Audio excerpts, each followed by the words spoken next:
welcome to my living room. So this is for pattern making for soft sculpture, just basic pattern making skills.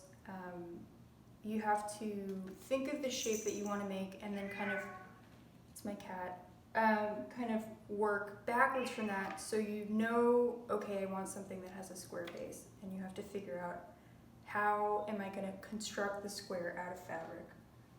So I've broken down kind of what a cube looks like flattened out.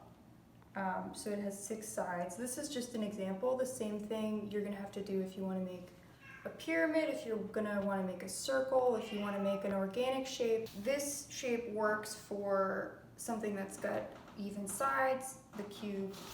But when you go to make a pattern for something that's irregular, for example, a rectangle, that's when you're going to have to start separating the pieces or figuring out other ways to do them. So if I'm making a rectangle, these are my 2 ends, and then this is the interior. If I were to put all of that together, it would form that shape.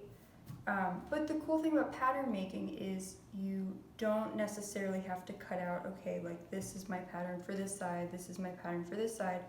If things are the same, you really only need these 2 pieces, and you just need to know the number of times you cut them out. I have my fabric out.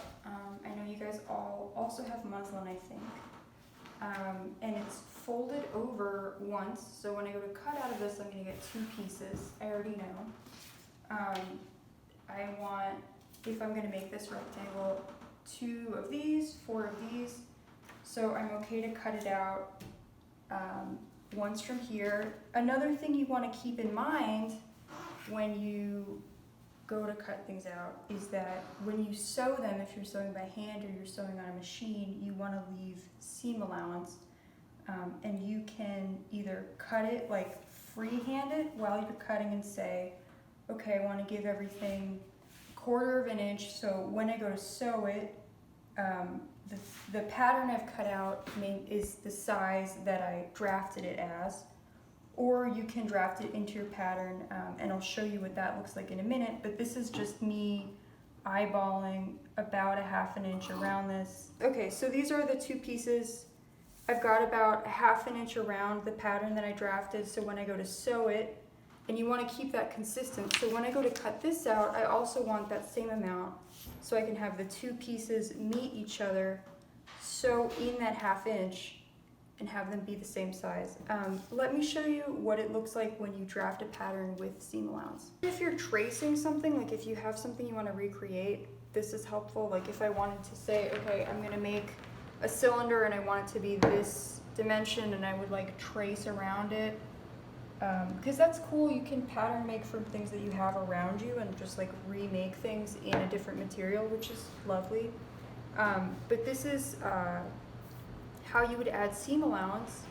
I'm just going to trace my original shape.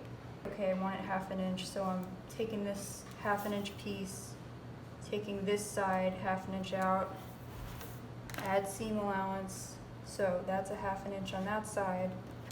With a clear ruler, what's cool about it is you could just lay it down and say, here's my 1/2 inch. Then this is the actual size of what you would cut out, because it will allow you seam allowance. Another thing to think about is organic curved shapes, because we've just dealt with rectangles because they're pretty simple. But like if you look at how a football is made, it's like a curve. It's actually 4 pieces that are like this, sewn together. Same with like if you look at a beach ball, or those like how globes are made. It's multiple pieces, and then you would sew those curves. Okay, so I've cut out the rectangle, and it essentially looks like what we did in paper. And so what I would do, and what I'll show you, is just sew these pieces together to form that rectangle. And then for our like curved football-y shape thing, I took that 1/4 of an arc that I made and just traced it flipped it over, traced the other half. And then what I'm gonna do is use that along the edge of a piece of muslin, because this folded over, or you can even fold it yourself if you have something that's like just one sheet of fabric.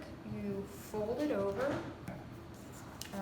You're laying your pattern along the folded edge, because that's how you're making a whole piece, because remember, we want those like football shapes.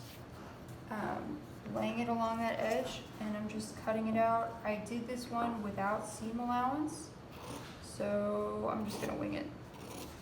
So here's one of 4 pieces I'm gonna sew together to make kind of a bulbous shape. So here we are with 2 of our pieces. I'm gonna hand sew it for this. I'm gonna machine sew the rest. Hand sewing is totally fine and awesome. I've pinned these 2 pieces together so nothing moves. I have my needle, I have my thread, I have a knot at the end, and I'm just gonna go in and hand sew it kind of along the seam allowance, so I know, okay, this is roughly 1/2 inch. One important thing to keep in mind is where the seam is going. So if you have a fabric that has like a good side and a bad side, like it's got a pattern and then the messed up part of the pattern on the back, you want to make sure all of that's inside, because what's going to happen, and I can show you with the example of that curved shape we made. I just did this guy on the machine really quick. These are all of our seams. Eventually we're going to flip the thing inside out, and the good side's going to be on the outside with the seams facing inwards. So if you have a patterned fabric, or if it's like an intentional part of your piece where the seams are going, you want to think about that just when you're putting it together to sew. Okay, so this is the rectangle. It's all sewn up. I used the machine, which is, you know, not necessary. So the last step I'm going to do is, when you're making a like volumetric shape, or sewing anything really, you want to make sure you can turn it inside out. So I sewed all the seams except for this spot here, and I'm just going to push it through and then sew it from the outside. Okay, so I have my model, I have my needle and thread. I'm going to take the knotted end of the thread and put it on the inside of this, so the knot is also hidden. And you don't have any loose threads showing. And then I'm just going to sew from the inside out and close up the model. Alright, just going to tie it off here. And for this, like at the end, your knot kind of does end up on the inside or on the outside, but not a huge deal. And I'm just gonna cut it. Whoa. I'm gonna cut it. And that's my rectangle. Whoa. Cool. Volume.